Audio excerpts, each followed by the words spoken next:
Hey YouTube, what's going on? I'm Danny with Danny's Tech Channel. This is the Fractal Design Meshify 2 Compact.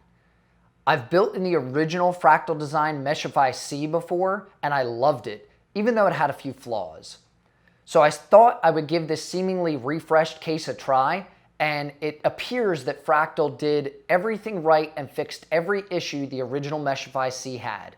So let's take a look at it.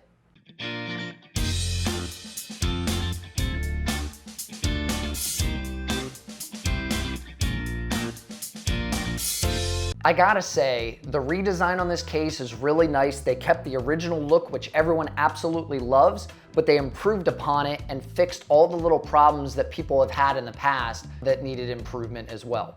This is an ATX case, which offers the performance and capacity of much larger cases with a smaller footprint than those. It has an angular mesh front panel with filtered airflow and a now removable mesh filter. It can fit up to 7 fans, but you have to remove the hard drive cage in the bottom, and it's a bottom mountable fan, so I'd say it's really like 6. And it comes in 4 styles. It has the steel side panel with no window, which comes only in black for some reason. Then it has a clear tempered side glass, and that variant looks like it only comes in white from Fractal's website. Then there's a light tinted glass, which is black or gray, and then it also has a dark tinted glass, which comes in black. The big selling feature on this case for me now is its toolless design. You can remove almost every piece of this case without any kind of tools like a screwdriver. The price of this case is $109.99 USD. And the big selling feature, especially for me now, is its toolless design, which I'm gonna show you in the walkaround right now. Let's take a look at the view window side first here and then work our way around. Taking a look at the view window side first, it has mounts for ATX, micro ATX, and ITX. It has a really nice full-size power supply shroud here. There's 2 top rubber grommets, 2 side rubber grommets, and 1 bottom rubber grommet to feed cables through to the motherboard. For fan mounting, you can fit 3 120mm or 2 140mm, which are pre-installed fans in the front. The top can fit 2 120 or 2 140mm fans, and the rear can only fit 1 120mm fan. There's no 140mm mounting in the rear. For radiator support, you can fit up to a 360mm or a 280mm in the front, and you can fit smaller sizes too, like a 240 or a 120 if you like. The top mount can only fit up to a 240mm radiator, so you can do a 120 or a 240. And then the back could actually fit a 120mm radiator as well. Max CPU cooler height is 169mm. So if you're gonna mount a big air cooler on here, the highest one you could get is 169. Don't forget that. Now, the most important fact of sizing in this case is GPU clearance. GPU length of 360mm with absolutely no front fans is possible in this case. If you have the front fans installed, you can only fit a 341mm. And then if you have an AIO mounted in the front, you can only fit up to a 305mm GPU. One last feature in the main front section here that I thought was really neat is these pop-out shroud covers that allow you to do water cooling as well. Moving on to the front of the case here, it actually has a mesh panel door that swings open, and you can pull on the door and it quick snaps removes for you to have access to your fans. And then if you flip the filter over, you can actually slide it on a track and remove it. This is a nylon filter, whereas the original Meshify C was like a foam style filter. And something new that they've included is this pull to remove tether-free bezel for easy access to the fan mounts. Moving on to the cable management side, once again, the back panel is toolless removable, just like the front glass. The cable routing space is 17 to 28mm, so it's tight pretty much everywhere except this cable management channel they have on the front side. It has 3 cable routing guides with Velcro straps on the left side here, and then 3 Velcro straps on the right side. There's 2 2.5-inch SSD or HDD mounts, and then 2 3.5-inch hard drive mounts, which is in the removable cage on the bottom here. You have 200mm of max power supply length in the bottom. I'm gonna move on to the bottom side here actually, because you have a slidable dust filter and an adjustable hard drive cage, which you can also remove as well if you want.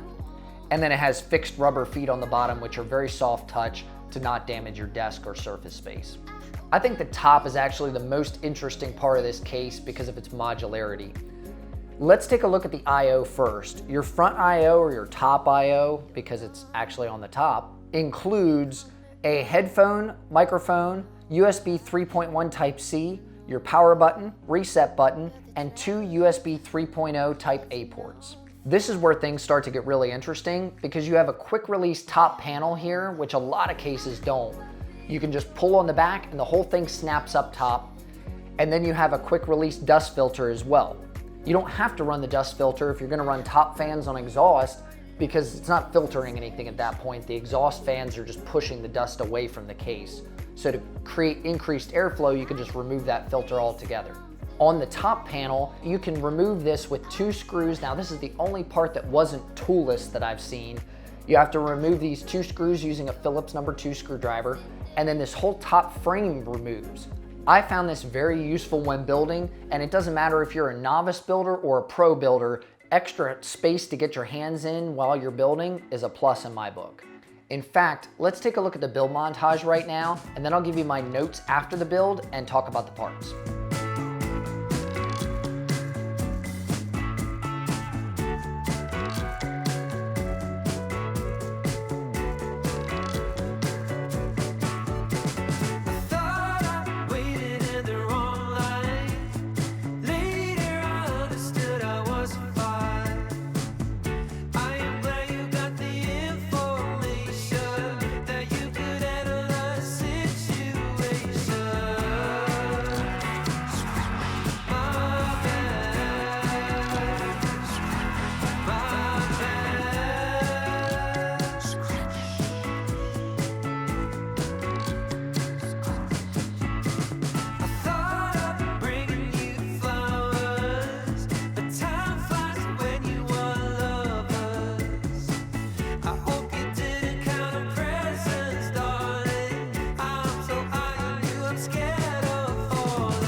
Like I said at the beginning of the video, there was a couple things I didn't like about the Meshify C, and I think they've improved upon all of those things in the Meshify 2 Compact. Things that I absolutely loved is the modularity of the case. The toolless design of it is great. Being able to snap off these panels to be able to modify things, whether it be the filters, the panels, the thumb screws. It's got thumb screws on the back here. It's got thumb screws on the hard drive cages.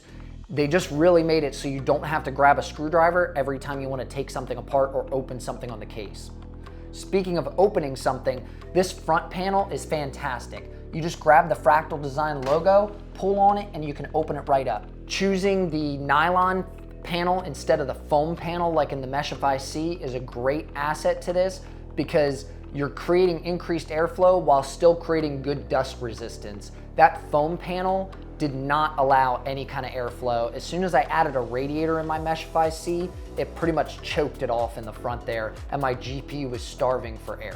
Another thing that they improved upon that I like is the tether-free bezel here in the front. When you pulled this front panel off in the old Meshify C, all of your top mount I/O was still connected to this front panel. It was just one curved design here, and it really didn't help Fractal in making people like this case because I for one can attest to this. It was really a pain pulling this panel off and trying to swing it and hinge it up to be able to get at those fans in the front. So they've definitely improved this part of it.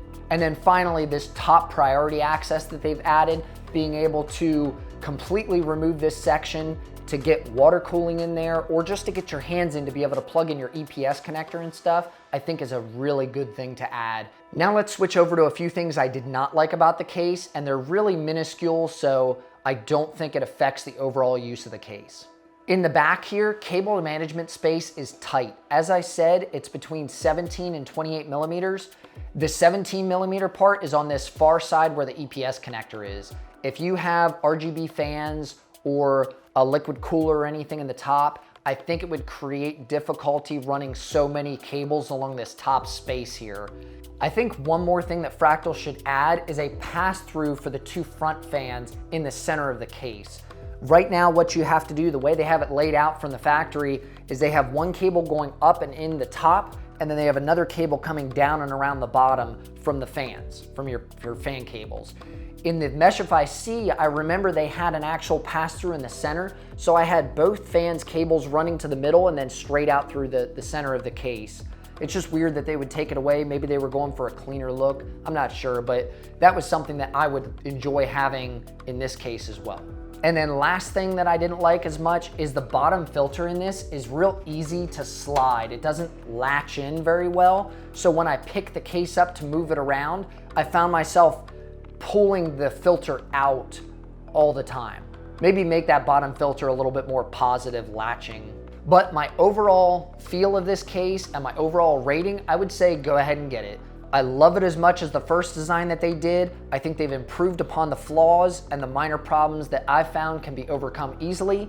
And it's a great choice and a competitive price compared to other cases of its size and feature set. Now, I want to talk about the parts real quick, just a small little section of this, and why I chose these parts. This is the Ryzen 5 3600 with the stock AMD Wraith Stealth Cooler. It's an Asus Tough Gaming B550 Plus motherboard. It has 16 gigs of T-Force Vulkan Z DDR4 RAM at 3000 megahertz. There's a crucial P1 NVMe 1 terabyte hard drive in it. It has a Asus ROG Strix GTX 1660 Super graphics card and a Corsair RM850x power supply. I chose these parts for a specific reason. I know it's kind of a mix match. It's an overkill power supply for these components, and the RAM could have been a higher clock speed for the CPU.